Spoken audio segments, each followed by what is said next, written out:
संजय कुमार दुबे जी, मुंबई से। महाराज जी कोटि कोटि नमन। महाराज जी, आलस्य, निराशा, भय, आत्मबल की कमी हमेशा घेरे रहती है, क्या करें? मार्गदर्शन। कई कारण होते हैं इसमें। पूर्व के पाप, वर्तमान का अज्ञान और भगवद विमुखता। इस कारण से अगर भगवत सन्मुख हो जाओ, प्रभु का आश्रय लेकर भगवत लीला कथा सुनना, भगवत सेवा, भगवत नाम जप, जो व्यापार नौकरी हो प्रभु को अर्पित करो। ये सेवा भी तो भगवान की है, अभी आपको आनंद मिलने लगे। और हम लोग प्रभु से विमुख हो गए, ऐसे आचरण हुए, अब वो कर्म हमारे जमा है और हमको भय दिला रहे हैं, विषाद दिलाते हैं, दुख दिलाते हैं। उन कर्मों को केवल भगवान ही नष्ट कर सकते हैं जो जमा है। आगे के कर्मों को हम उनकी कृपा से सुधार सकते हैं। वर्तमान में जो मुझे संकट आ रहा है, विपत्ति आ रही, उसे विवेक के द्वारा हम सह सकते हैं, मिटा नहीं सकते, सह सकते हैं। पूर्व जमा को भगवान मिटा देंगे। आगे हमसे गलती न हो, ये उनकी कृपा से हम सावधानी से चल सकते हैं। लेकिन जो वर्तमान में मिल रहे, विवेक के द्वारा हम सह सकते हैं, मिटा नहीं सकते। जैसे कष्ट आया है तो विवेक के द्वारा सहो, भगवान का आश्रय लेकर सहो। पर ये जो भय विषाद है, ये तब तक मिटेगा नहीं जब तक भगवत साक्षात्कार नहीं होगा, भगवत आश्रय नहीं होगा, भगवत भजन नहीं होगा।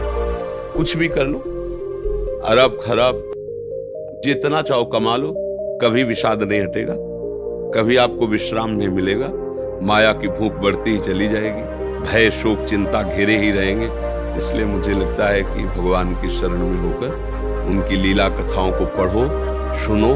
घर में ठाकुर सेवा विराजमान होगी, है कि नहीं है? हाँ, तो सेवा, ठाकुर सेवा के सामने बैठो, उनको कथा सुनो, उनको नाम कीर्तन सुनाओ।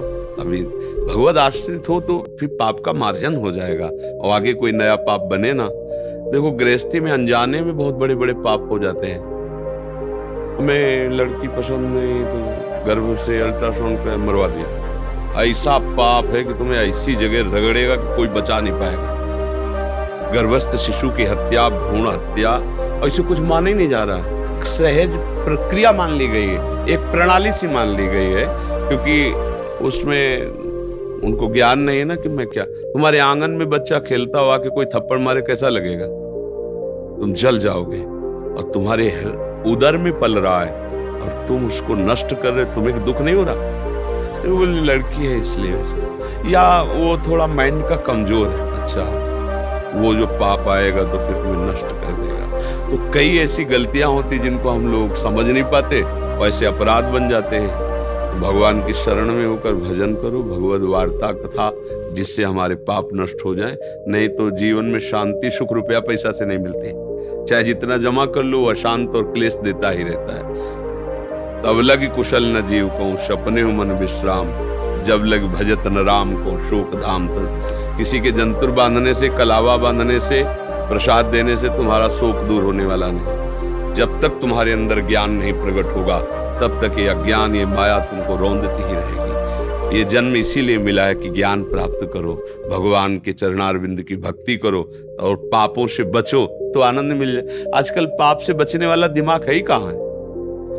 बस हमको रुपया मिलना चाहिए, सुख मिलना चाहिए, आनंद मिलना चाहिए, क्रियाएं, दुख मिलना चाहिए, अशांति मिलना चाहिए, बंधन मिलना चाहिए, वो कर्म विपरीत हो रहे हैं और फल विपरीत चाह रहे। तो ऐसे बमूल लगाओगे तो तुम्हें कलमी आम थोड़ी खाने को मिलेगा, लंबे लंबे कांटा मिलेंगे।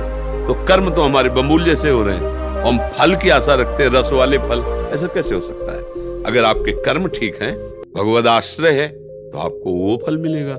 कर्म खराब है तो फिर आपको वो फल मिलेगा। तो इसलिए डरने की जरूरत नहीं। अभी जितना समय बचा काम बना लो, भगवान का आश्रय लेकर भगवान का भजन करो, वो सब ठीक कर देते हैं, वो हर गलती को माफ कर देते हैं। वो बड़े कृपालु। अगर कृपालु ना हो तो हम लोगों का कभी उद्धार ना हो, क्योंकि ऐसे ऐसे पाप बन जाते हैं, ऐसे ऐसे आचरण खराब हो जाते हैं जो नहीं होना चाहिए। तो भगवान ही क्षमा करते, तभी सब लोग भगवान की तरफ चलते। भगवान की तरफ चलो, वो क्षमा करके आनंद प्रदान करेंगे।